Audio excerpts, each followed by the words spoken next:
solicitor of Richland County, South Carolina. And if you're angry about the case, he's the one to blame. Let's talk the Chow case in today's episode of Crime Tube with Mish. They neck, pull no coffin out of your mouth. I'm way too paranoid for a threat. Hey, let's get it, bro. DOT, the money, power, respect. The last one is better. Say this a lot of goofies for the check. I hold them sentiments symbolic. My temperament bipolar, two violence. Hey, let's get it up. It's time for him to prove that he's a problem. Niggas clicking up, but they not be like getting up 40 water. Tell him, yeah, get up with me. Fuck sneak this, first person shooter. I hope they came with 3 switches. I crash out like.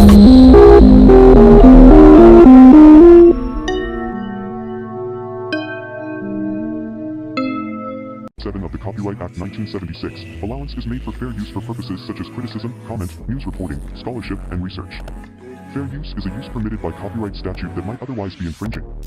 Non-profit, educational, or personal use tips the balance in favor of fair use.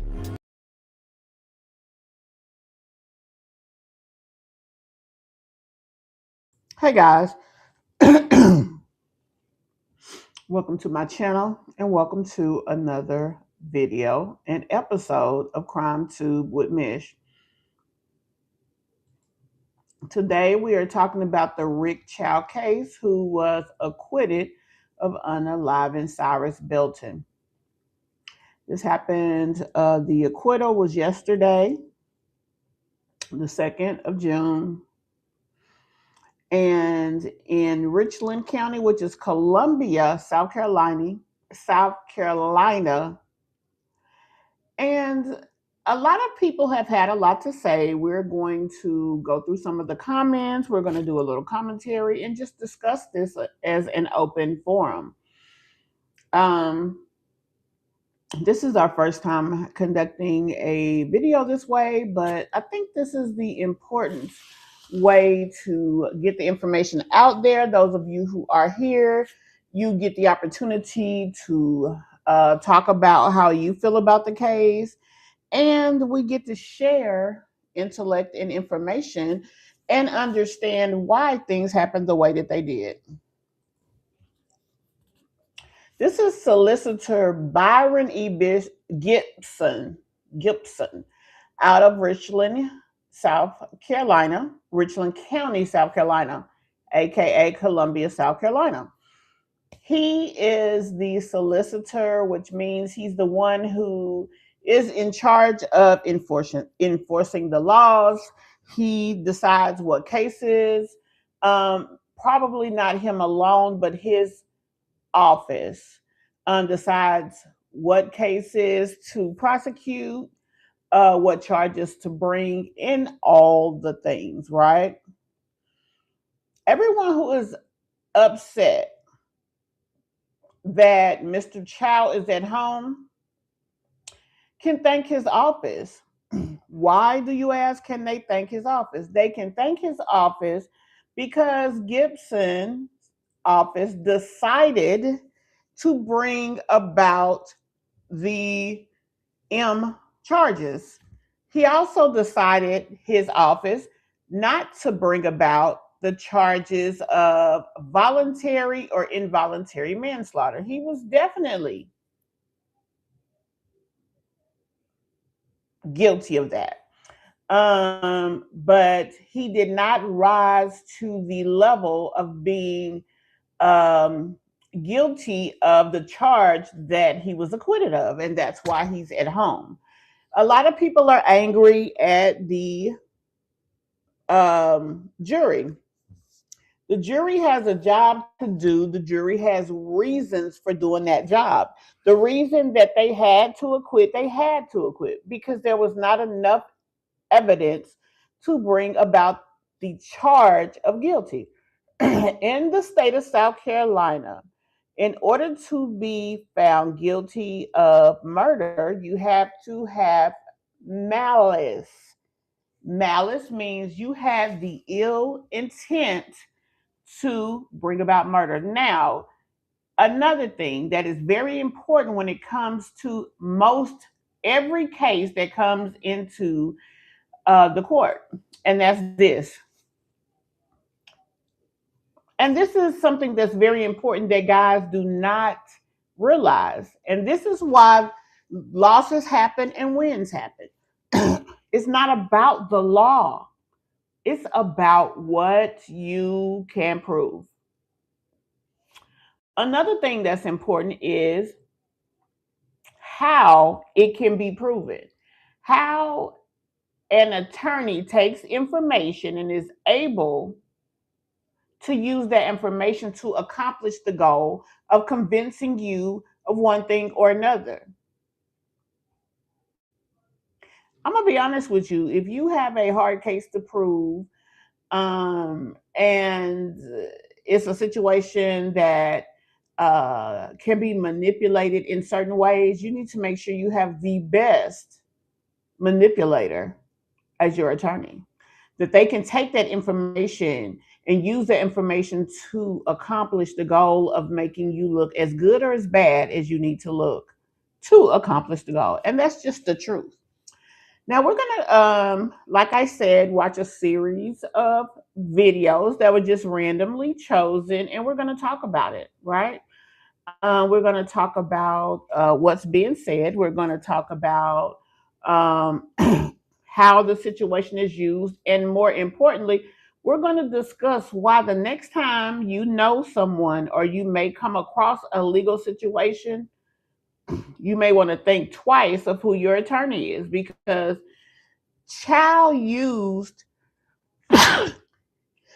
excuse me, I'm sorry.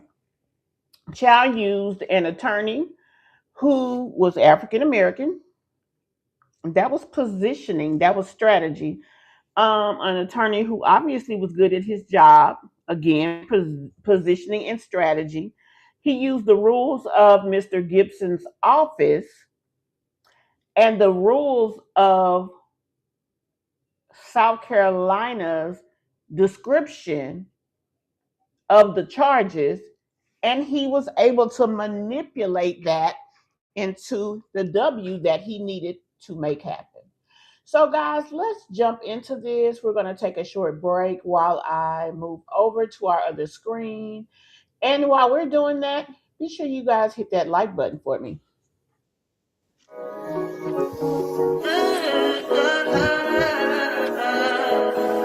I think I know. I touch that fine for you. I do that three, but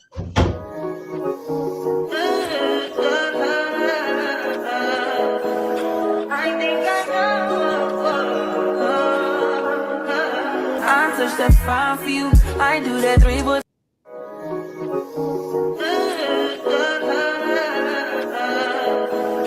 I think I know. I touch that fine for you. I do that three, but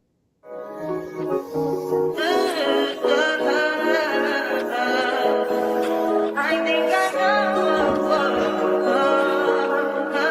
I touch that fine for you. I do that three, but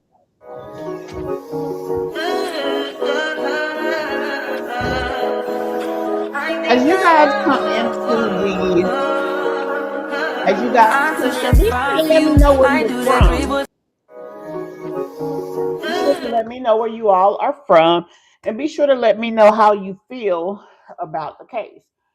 Okay, we're going to start out here. We're going to start out by explaining Mr. Gibson's position as the solicitor. It's the Fifth Circuit. He became the solicitor. Um, we don't necessarily care what the solicitor, his life and things of that nature, but I wanted you guys to understand what that office does. He does handle, um, let me pull it back up. I just had it up here. It explained exactly what that office does.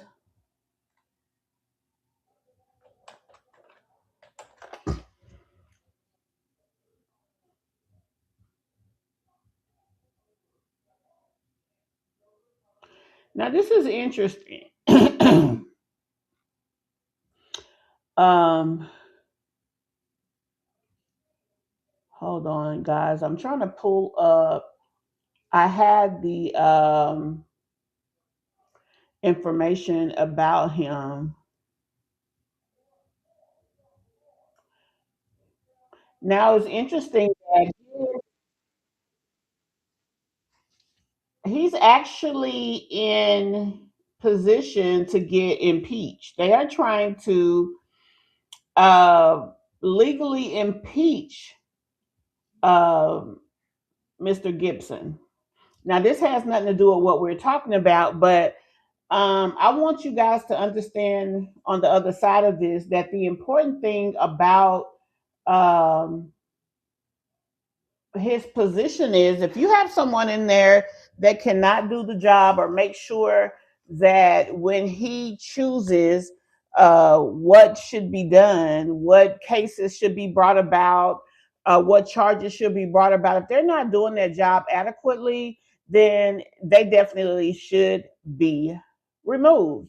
Now, like I said, the solicitor's office handles all of that, and I was actually trying to pull it up, um, but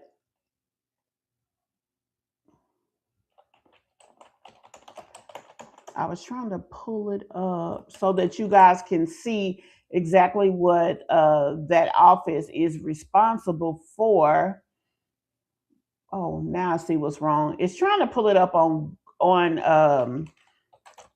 YouTube and not Google. We need for it to come up on Google because I want you guys to understand exactly what that office does.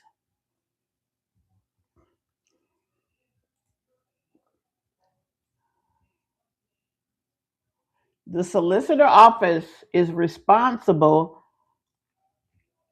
for prosecuting, they're responsible for criminal cases and oversees the diversion programs. That is what they do in that office.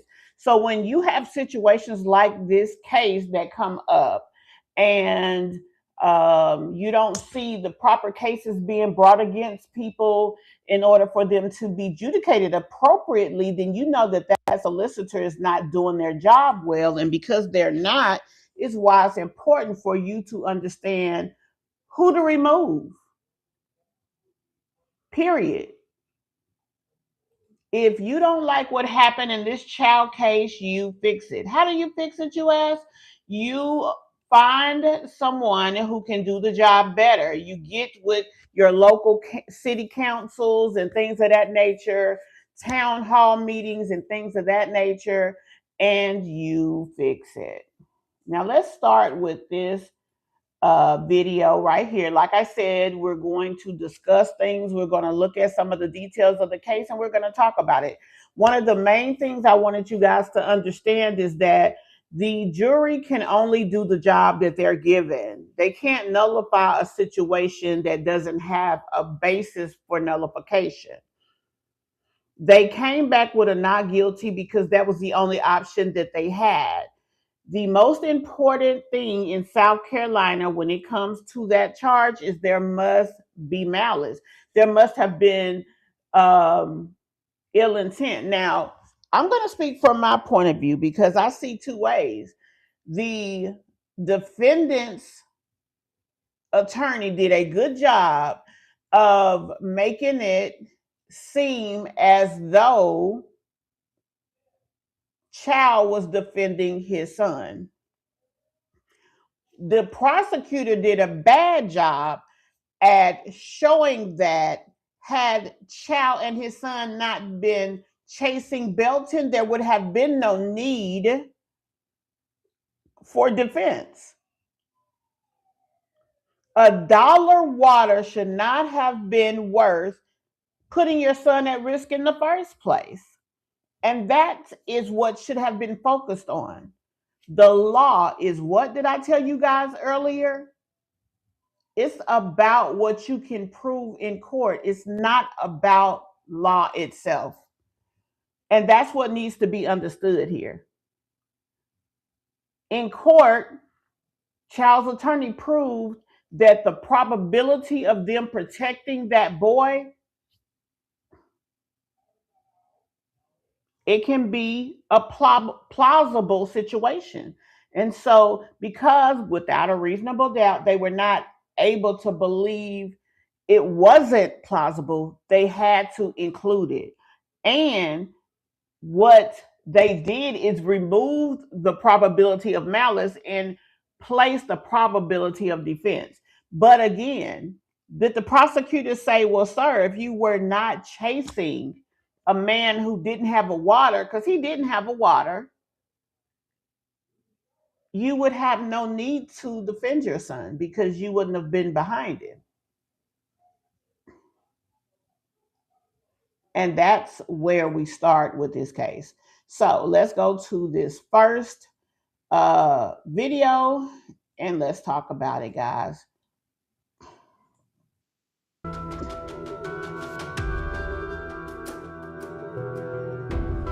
Cyrus Belton for allegedly stealing a water bottle, which he never did, is almost the exact same story as Soonjuru, who shot and killed that black girl in 1991, Latasha Harlins, for allegedly stealing an orange juice bottle. Soonjuru, just like Rick Chow, allegedly profiled Latasha Harlins for stealing an orange juice bottle, when in reality, Latasha Harlins actually had the money to pay for the drink. It would not surprise me in the very least if Cyrus Belton also possessed the cash to pay for the water bottle. Latasha Harlins also was fleeing from the store because Soonjuru chased her with a sawed-off shotgun. In the same fashion when Rick Chow was chasing Cyrus Belton with a pistol. Latasha Harlins was 15 years old when she was murdered. Cyrus Belton was only 16 years old. This is why it is incredibly vital to learn the ups and downs of Asian American history alongside Black American history, dismantle the model minority myth, and decenter whiteness so you can avoid atrocities like this. In the 1990s, there was immense tension between Black and Asian people over racism, colorism, and discrimination. Soonjuru killed. And the thing about it is, Asian Americans a lot of time consider themselves closely related to non-African American, non people of color. So the entitlement for them in certain situations are there. And a lot of times also when it comes to other races, they consider themselves close in proximity, so therefore they are sometimes treated that way. But the biggest issue here was the fact that Chow had enough money to hire an attorney good enough to take the information and make it what it was. The bottom line is, had they not have chased him, then there would have been no need to protect his son. And people are focusing on the fact that the law was focusing on the fact that he had a gun. What the prosecutor should have been focusing on the fact is that Mr. Chow, when you ran after this man, regardless to the situation, when you ran after him, you didn't know he had a gun then. So why did you take your gun? That's number one. Number two, Mr. Chow, when you ran after him, you had enough cameras and enough visibility to fully know who this young man was, to see him, and had enough video footage to state who he was so that the police could look for him if he did steal a water.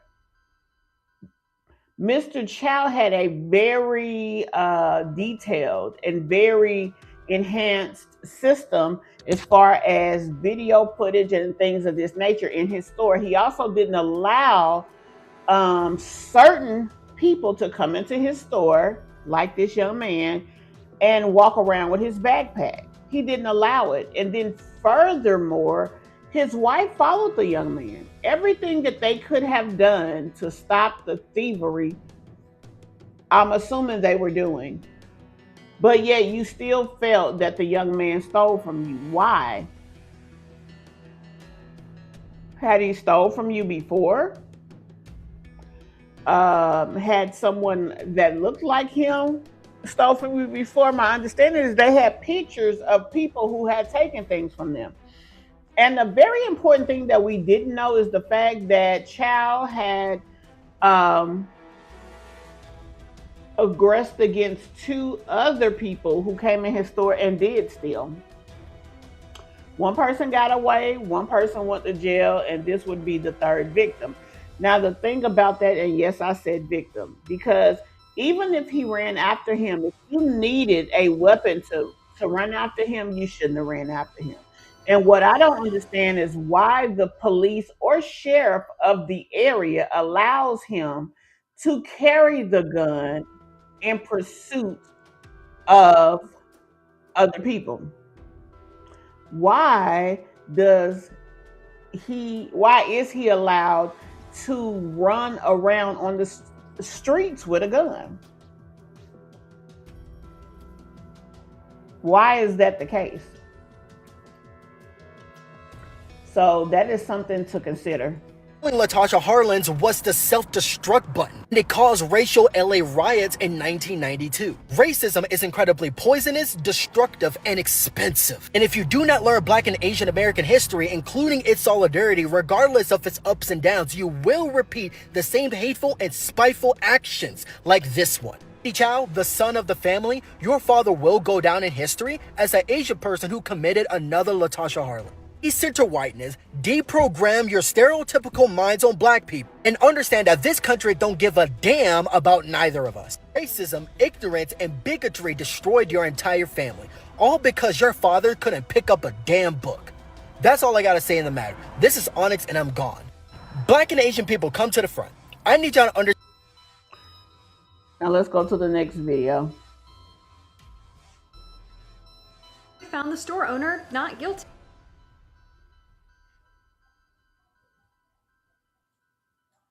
The case has gone viral, and many are saying that the boy's race played a big role. So let's analyze the case. Prosecutors allege that the boy was falsely accused of shot, then ran away after a dispute took place. And Chow chased him for 130 yards and then shot him in the back. But Chow's defense attorney had a different story. He said that the boy was armed with a loaded handgun, which evidence did show to be true, and that the boy pointed the weapon at Chow and his son, which is why Chow shot him in self-defense. Now, there are three big factors in favor of the prosecution. First, the store owners were actively chasing the boy. This harms the self-defense narrative because you could argue that Chow was the initial aggressor. And it also suggests Exactly.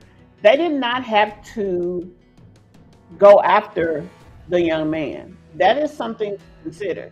If it was unsafe for you to follow him, why would you do it? Okay. Also, the camera stated that he didn't take anything. The wife was behind him.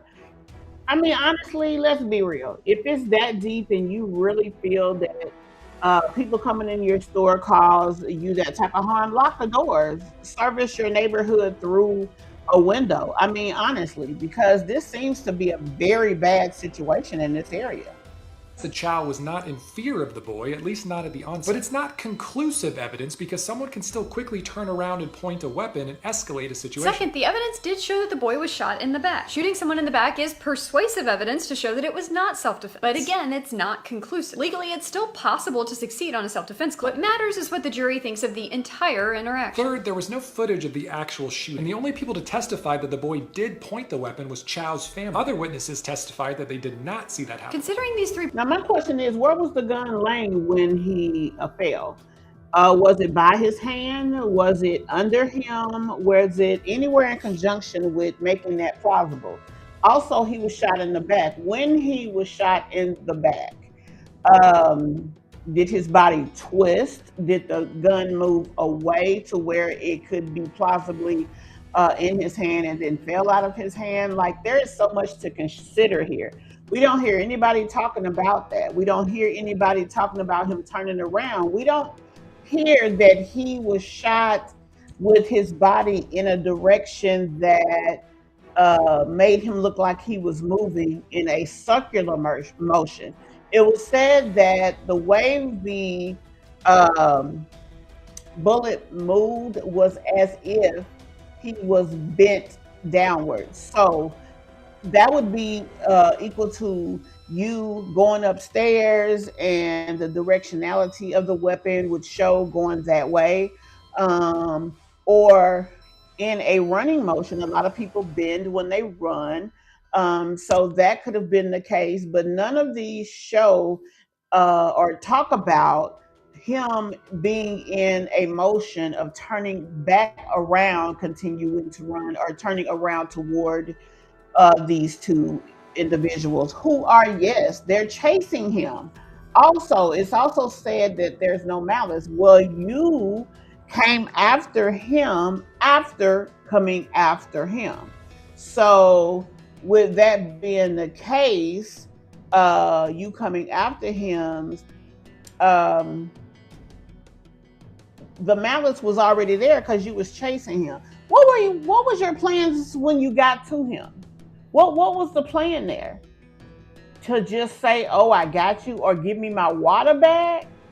What were you doing? You were going to force him to come back to your store so that he can be arrested because you were fully in your mind convinced that he had taken something from you. Period.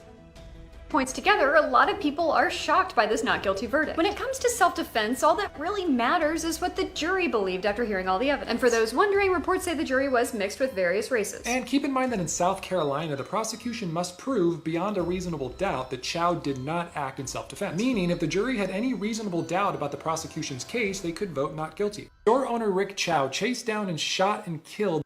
And that's pretty much the gist when it comes to their situation. If they could not prove that there was no self defense, and they could not prove, which I don't even think self defense was the issue because they did run after him. I think the problem with the entire case had to do with malice, had to do with the intent to do harm. Now, had the prosecutor made a better point of articulating, the malice was chasing after him. The malice was having the weapon on you while chasing after him. Why did you need that weapon? And if you are licensed to carry, or if you have permission to have that on your business, number one, why do you not have a sign letting people know that you are protected here by your right to bear arms and you will utilize your weapon of choice to protect your dwelling? Why is that not there? And once you leave there trying to accost somebody, why do you not leave that weapon there? Like, none of that makes sense to me. So that's something that I'm interested in knowing. Why are you carrying, and why are you chasing people from your job? If it's that bad, if the area that your store is in is so bad that you have to do all of that, because it does seem a bit extreme for a bottle of water. If it's that bad, maybe you should move your business elsewhere. Why wouldn't you move your business instead of having to turn around and put all this business into this big elaborate security system and chasing people with weapons? I feel like that's worth the conversation. And again, the solicitor's office is who is in control of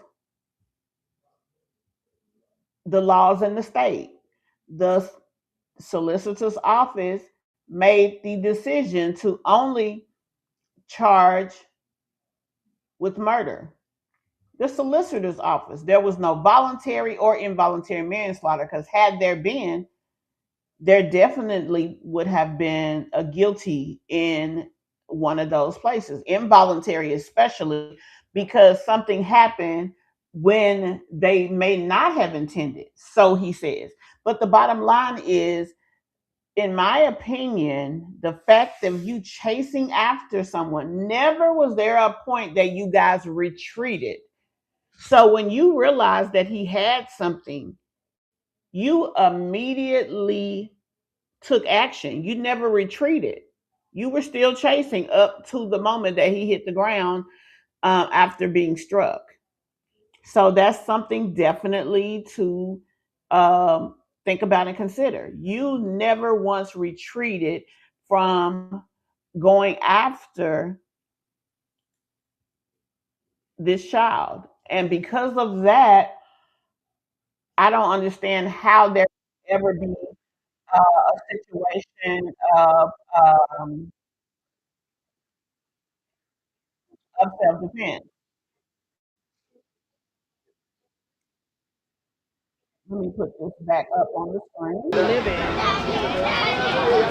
Now they are having a memorial for Cyrus. To be perfectly honest, I don't recall there being a lot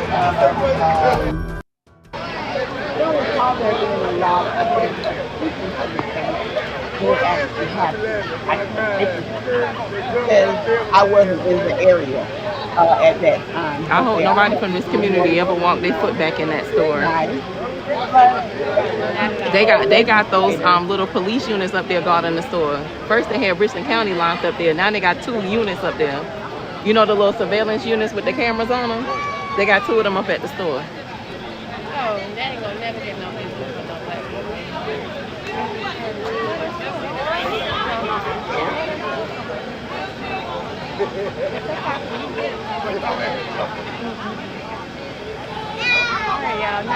Nice meeting you too. I'm glad you came out. What was your name again? Melissa. I hope to see you again, Tay. Look me up on Facebook, Melissa Danielle Baxter. My Bax- whole name on Baxter? it. Melissa Danielle Baxter. You need to change that. You need to change it, what? Yes, you will. I done had that for so long. All right. All right. Video. Now, there's been a lot of people talking On in a lot TikTok. of ways. On TikTok. Okay. So I actually got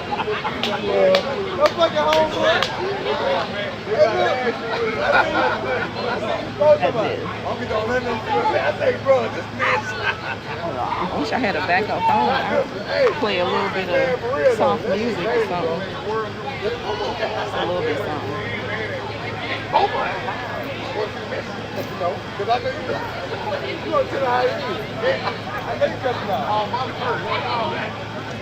You right, B. The black dollar is powerful, but for it to work, we must work together. Absolutely. So they gonna do the balloon release before they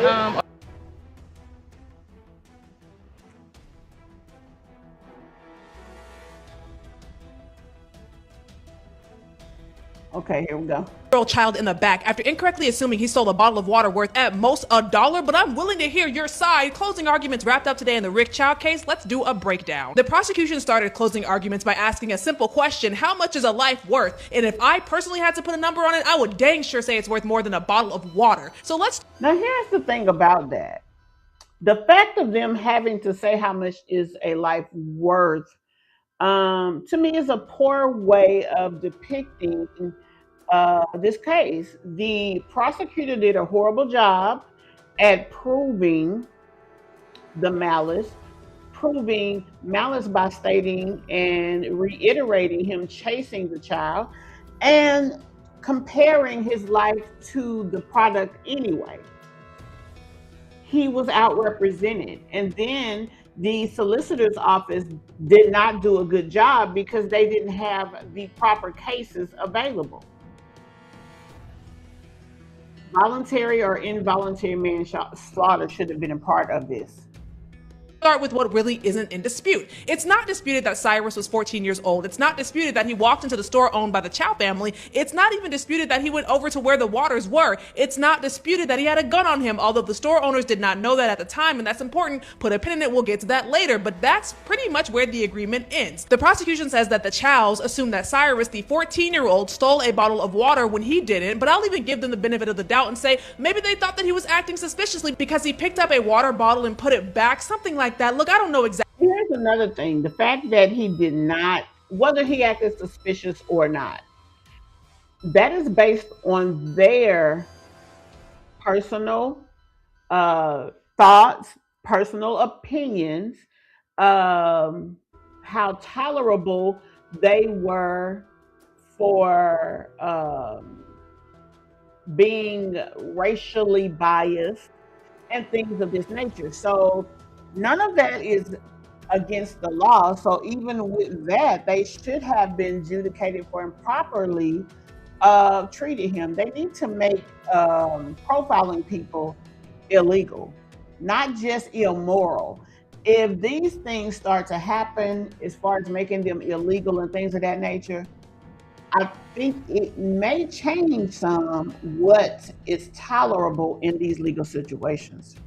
Exactly what he was doing, but what I do know is there's been no evidence presented that he actually stole any water. I think it's clear he didn't, but they chased him out of the store because they assumed he did. Mind you, according to the evidence, the mama, the daddy, and the son all ran after him. So at this point, they left the store unattended, all three adults, to chase a 14-year-old boy who did not even steal anything. Right. And the question is, why was there so strong of a feeling that you wanted to chase him?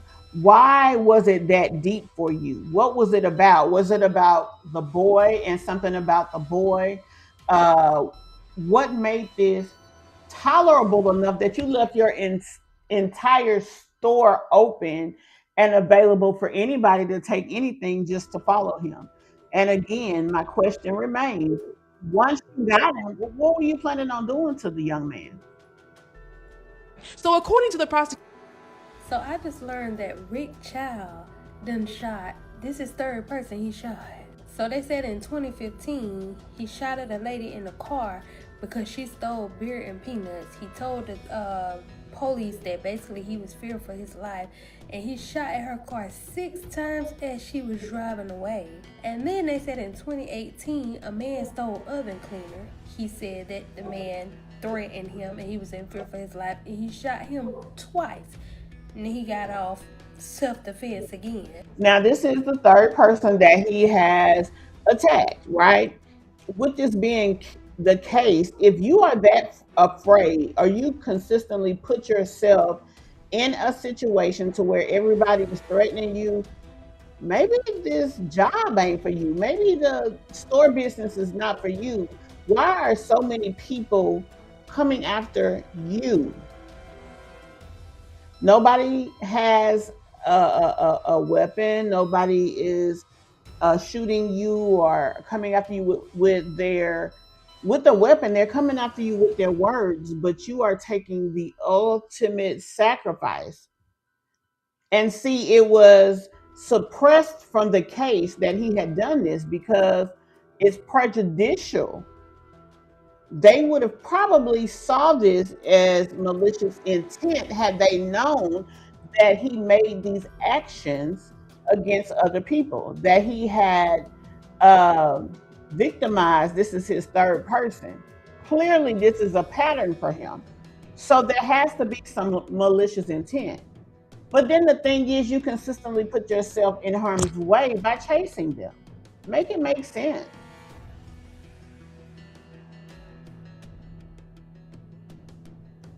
But the man who stole the oven cleaner went to jail. I mean, as he should. He stole, right? And then I did see that he slung another little girl around in the store like a rag doll, like weeks prior to the incident with Cyrus. So y'all mean to tell me with him doing all of this shooting every time somebody steals, he ain't having no intent to unalive nobody? What he doing? He just shooting them to scare them or something? Yeah, Rick, I think that's the last person you gonna shoot or shoot at. They should take his damn firearm from him if he that damn scared. Exactly. So I just learned that Rick Chow. She's not wrong about that. With them, with him consistently being in these unsafe situations, he should not continue to have a firearm. He doesn't need to be a store owner. Clearly, it's not safe for him as a person to do so. So they need to kind of, I guess, read the room on both levels. Let's go to the next one.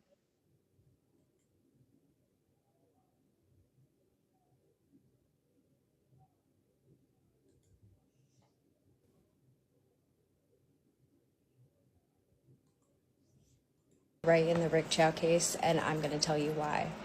The jury yesterday came back with a verdict of not guilty on murder in the Rick Chow case. And I am a criminal defense attorney, and I'm going to tell you why that was the correct verdict. Yeah, tell me you have no idea how to fucking prosecute or defend anybody on the fucking planet with this fucking bullshit ass take. Let me tell you guys something. In order to assert self-defense, bro, there's 5 factors that go into it.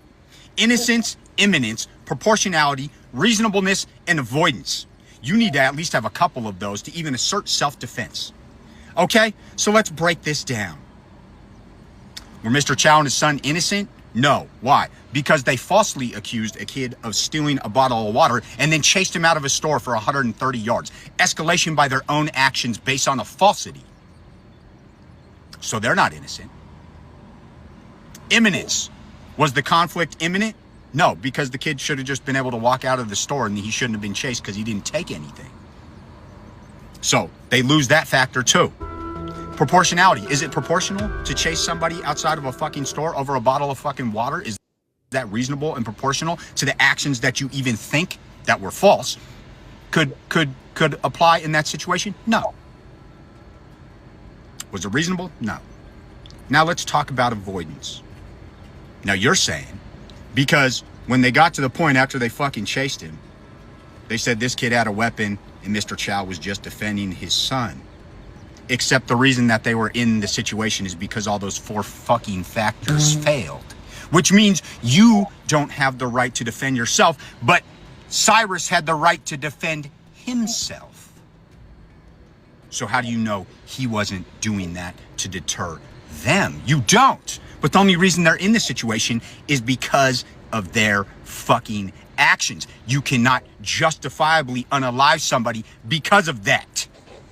And in South Carolina, under the statute, murder is the killing of somebody with malice, either express or implied. That's the problem. They focused on actuality and not implication. It was implied that there was malice because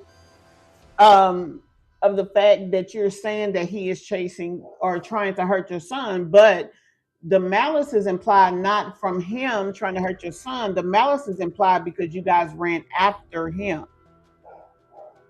Again, what were you going to do when you caught him? You were going to force him to come back to your store with your so-called bottle of water.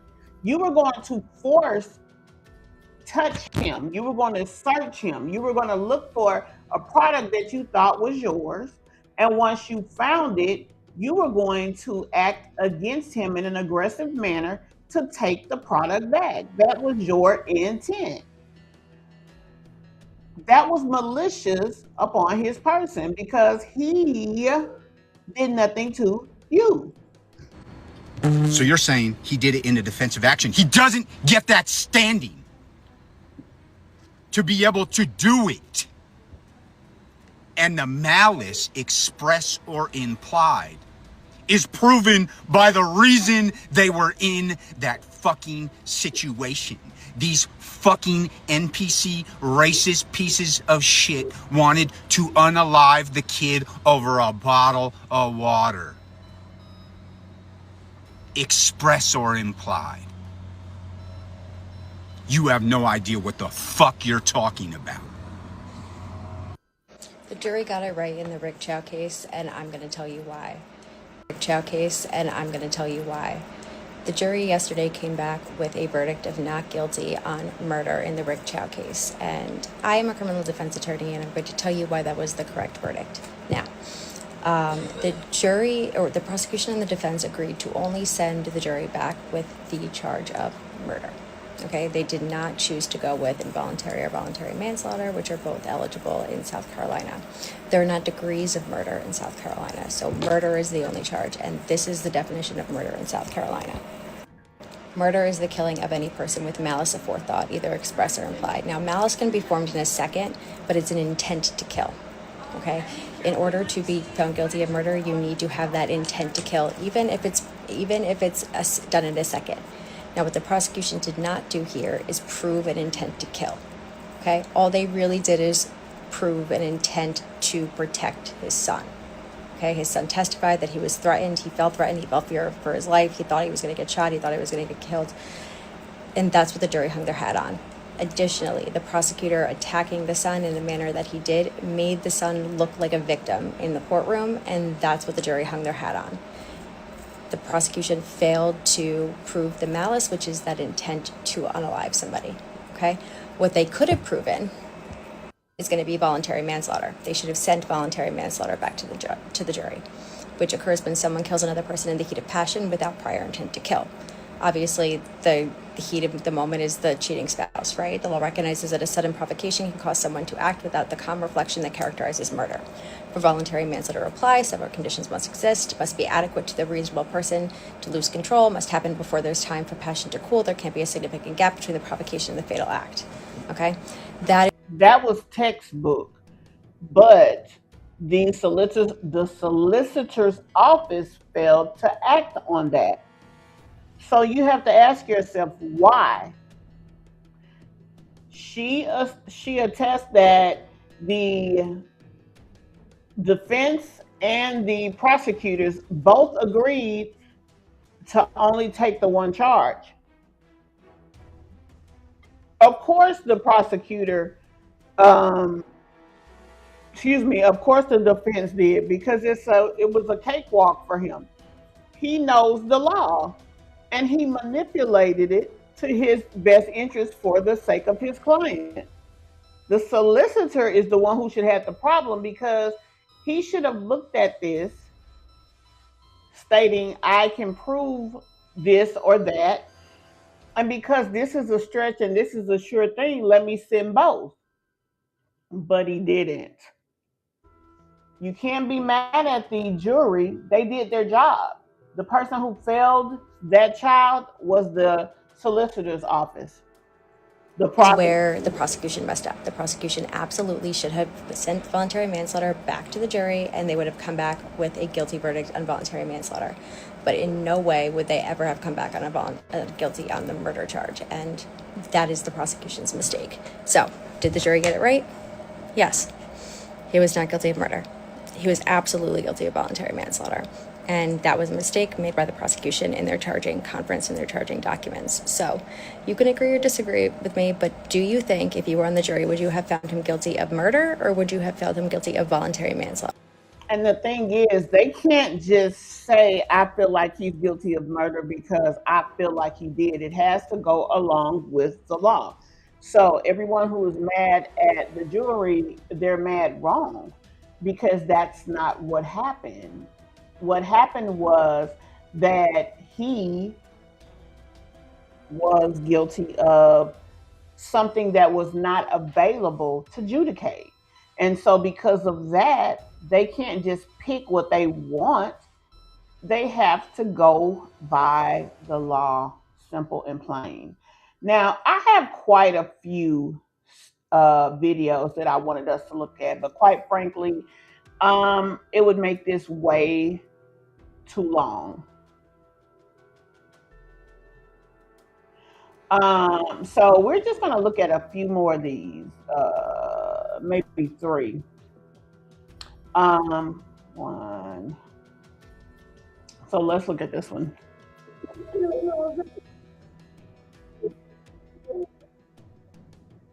Shooting. The jury didn't get to know that, but I'm going to make sure that you know about the two previous shootings before Rick Chow was found not guilty for taking the life of 14-year-old Cyrus Carmack Belton. 2015, a woman stole beer and peanuts. Chow says that she then threatened his life, and then she got in a vehicle, so he shot at that vehicle 6 times. Now, thank goodness no one was hurt, but Chow was not charged. Investigators called it self-defense. The second time was in 2018. A man stole oven cleaner. Chow says that that man then assaulted him, so he shot him twice. No charges. Self-defense. The man who stole the oven cleaner, though, he was charged in connection with that case. And then we get to 2023. That's when 14-year-old Cyrus went into a convenience store owned by Rick Chow. Chow said that he stole water. Surveillance video showed that he did not. Cyrus ran from that store, and he ran so hard during the 130-yard chase where Rick Chow was chasing him with a weapon and with his son. Not kill my baby. I don't wish this on nobody. This was his third shooting. The jury didn't get to know that, but I'm going to make sure that you know about the 2 previous shootings before Rick Chow was found not guilty for I don't got no water in my pocket, bro.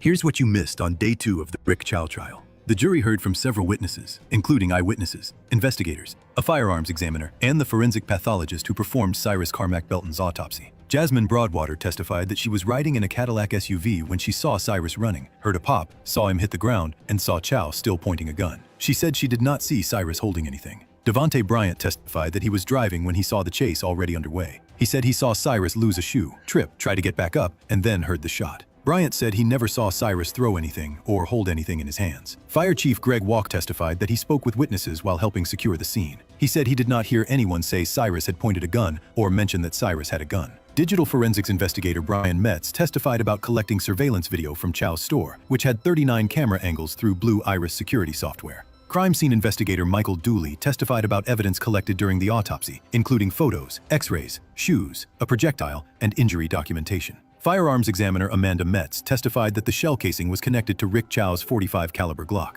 Former investigator Taima Jordan gave some of the most important testimony of the day. He said surveillance video showed Cyrus pulling out 4 bottles of water and putting them all back. He also said he never saw Cyrus point a gun or laser inside the store. The jury saw the full surveillance video from inside the store.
The defense questioned the investigator about a photo Cyrus took of him holding his gun, while wearing the same sweater he died in. Then, forensic pathologist Dr. Amy Durso testified that the bullet entered Cyrus's lower right back and caused a wound she said was not survivable. She said the trajectory would be consistent with someone hunched over, running away, and not consistent with someone turning around to face the shooter. Follow for more trial coverage. Okay, another thing that I wanted to say was, gosh, I just lost my train of thought, but they talked about him not having the water. I wanted to speak on the elaborate system that they had as far as that people, stores don't usually have a security system that way. And why did it take 2 people to run after them? If the father was going to run, why did the son run? Like, this is really showing almost anger and brutality, the way that they went after this young man. Just like prior to this happening, a few weeks prior to this, it was said that they yanked the little girl around and there was 2 other people victimized. These people should have their business license revoked. You just shouldn't have people in the store with these types of situations under their bag. And clearly they're making good money in the store. Otherwise, why are they still there? Why would all of this aggravation be worth it? The entire case in its totality is not adding up. And it was never mentioned that he had a weapon in the store. So why would that even be questioned? The things that the prosecutor focused on were not things that were vital to this case. What is vital is, why were they chasing him? What was their goal once they chased him? To see where he was going. Why? He didn't steal nothing from you. And once he got to his home, you wouldn't have been able to prove that he did. Because of this, nothing positive was ever going to come out of that. You never expected him to get away from you all. And because he did, you wanted to do something to stop him. That's where the ill intent comes from. You were not going to allow him to take anything from you. But even that dollar water should not have been worth the cost that this young man paid. If you felt like your son was in danger, why didn't you guys retreat? It made absolutely no sense. Let's go to the next one. Me and then answer the question at the end. I need somebody to make it make sense because it's not, I can't wrap my head around it. So Cyrus runs 130 yards. The 21-year-old catching up to him makes sense, right? You are of able body. But your daddy was 58 at the time when he's running, right? So boom. You're meaning to tell me Cyrus fell on his face as you're approaching and he turns around and aims a gun at you. Okay, you saw the barrel of the gun. You alert your daddy, hey, he has a gun, right? Cyrus then, because he got shot in his back, turns around to sprint away again. And your daddy shot him. And I would have to imagine he shot, it makes no sense because if he turned around to run away, right? And you were between Cyrus and your daddy and then you moved off to the left so your daddy could have a clear shot and your daddy shot him, but he was running away. Okay, what I think happened is, I think you had enough speed to catch up to him, and when you caught up to him, the reason why he failed is because you pushed him. And then that's when you noticed the gun, that he had a gun on him. So, because the fall makes no sense. I understand you can fall and you can, okay, because I've fallen. But like, to fall hard enough and that gun that he had, that Cyrus had, that light attachment to fly off, that's a difficult thing to do. What I think you got up on him and you pushed him. And when you pushed him, that's when you realize, oh, he has a gun, right? It gave your dad enough time to get to where y'all were and your daddy shot him in the back. That's what I'm gonna go with. What about y'all? I need somebody to follow me and then answer the question at the end. I need somebody to make it make sense because it's not, I can't wrap my head around it. So Cyrus runs 130 yards. The 21-year-old catching up to him. The lead detective actually confirmed that he had no means of payment on him in his pockets, which most... I want to speak on that. He had no cards. He had no change. He had no dollar bills.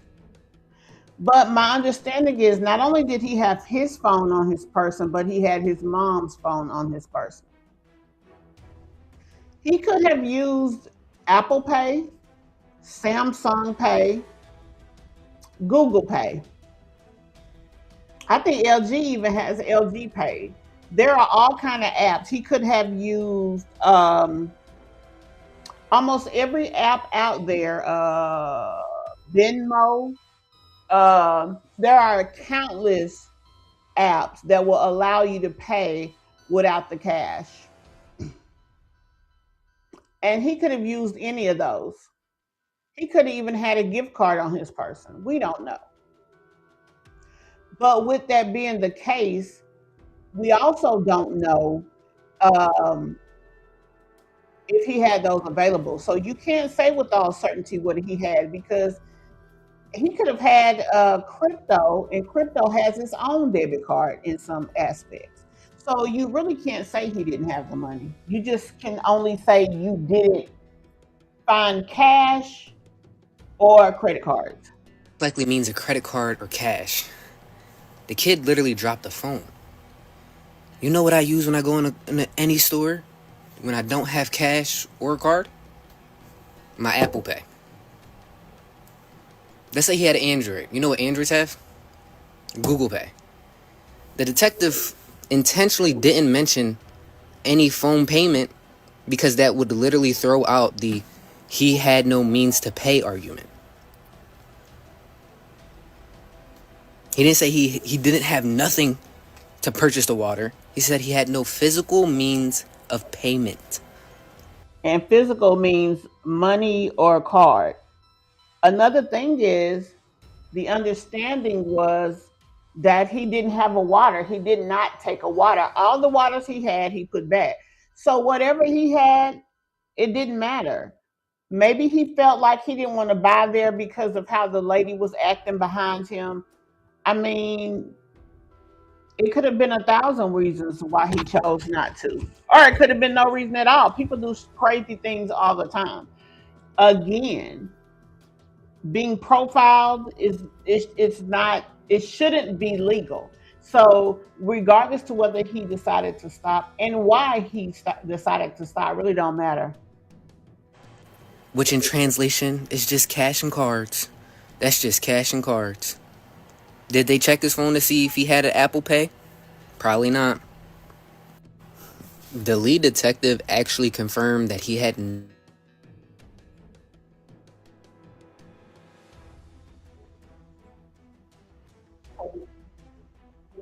back and they clarify the fact that she did drive up to the next apartment complex entrance, park her car there so that her daughter and grandchildren were safe. She hops out of her car and that's when she runs down to Cyrus.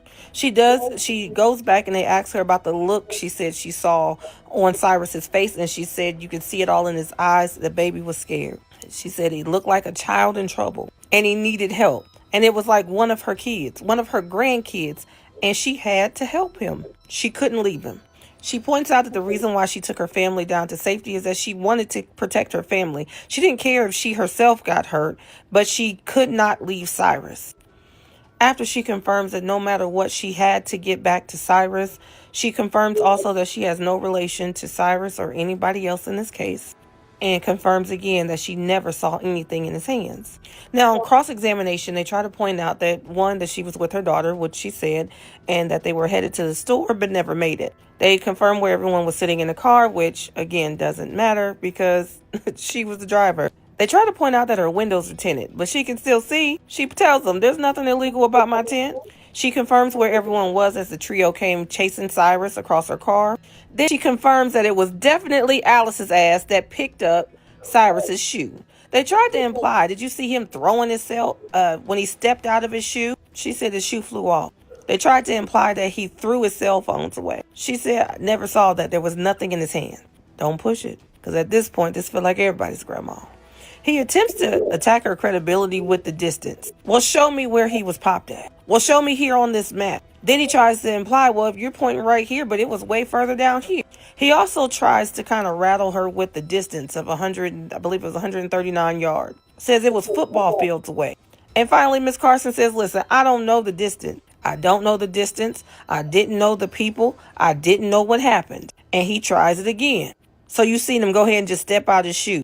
It flew off. He threw his cell phone. She said it was nothing in his hands. And she states over and over again that whatever you say the distance was, I was able to focus on him, one, because I'd seen his eyes, and two, he had on a red sweatshirt. She even points out that he had on a red sweatshirt, jeans, white shoes. Says she had no clue he had a 9 on him. Never saw any poppers. And he kept trying to, the first person who you call Cyrus. Don't do that. You know that baby's name. But they get all the 4 folks on the camera in a row. First was Cyrus. Second was the son, Andy. Third was Mr. Rick Chow, the defendant. And fourth was Alice ass, peeping around the corner, in the way, picking up shit.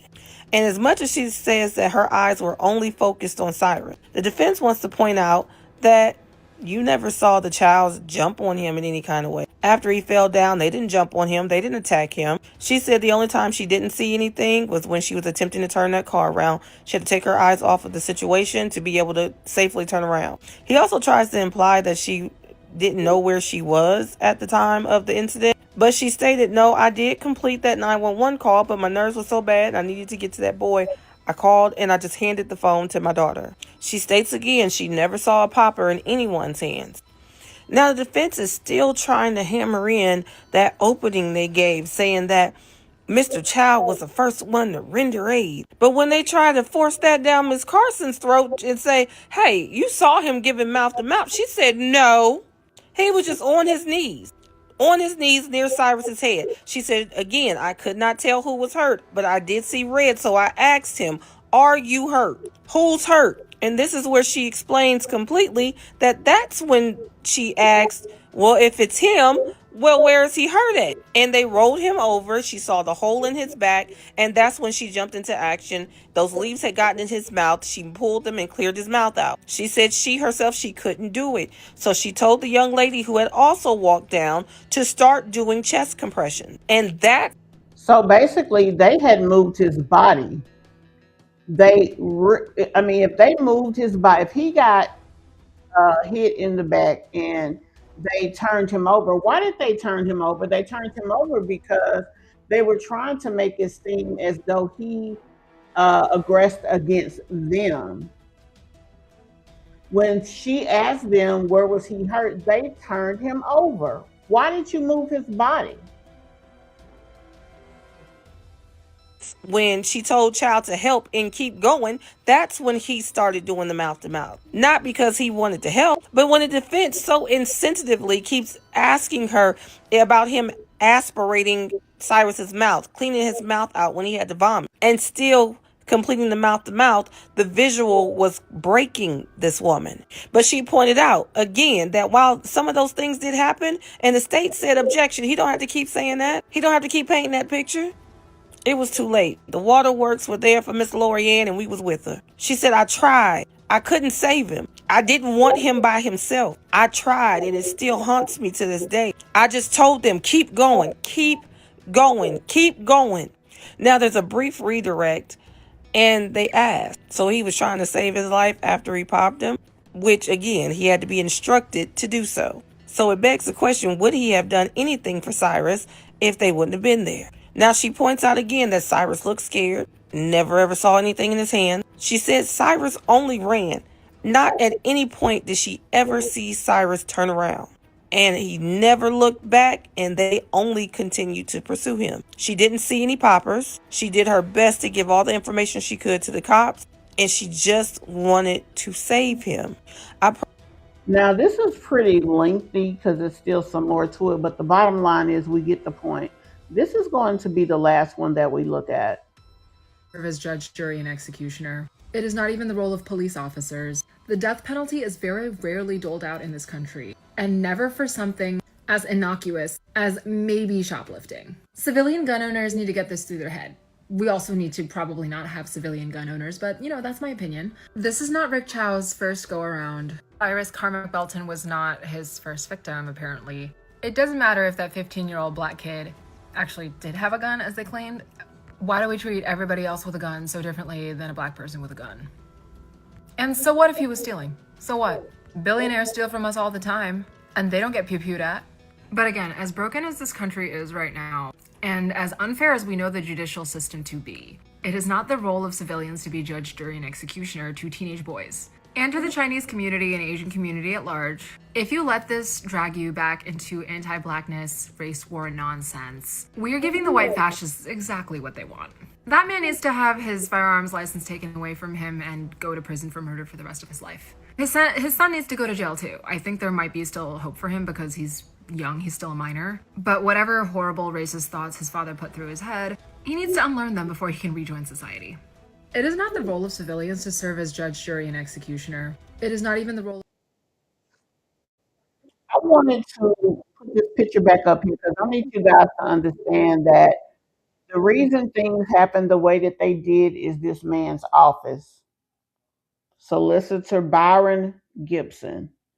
He is the one, his office made sure what charges were placed on this case, made sure what charges weren't placed. And because of that, it tied the hands of anybody who had the opportunity to serve on the jury and adjudicate this case. If you want change, you make sure to know where the change comes from. And from there is where you can start to create change. Again, I want to remind you guys the law is not what you know, it is what you can prove.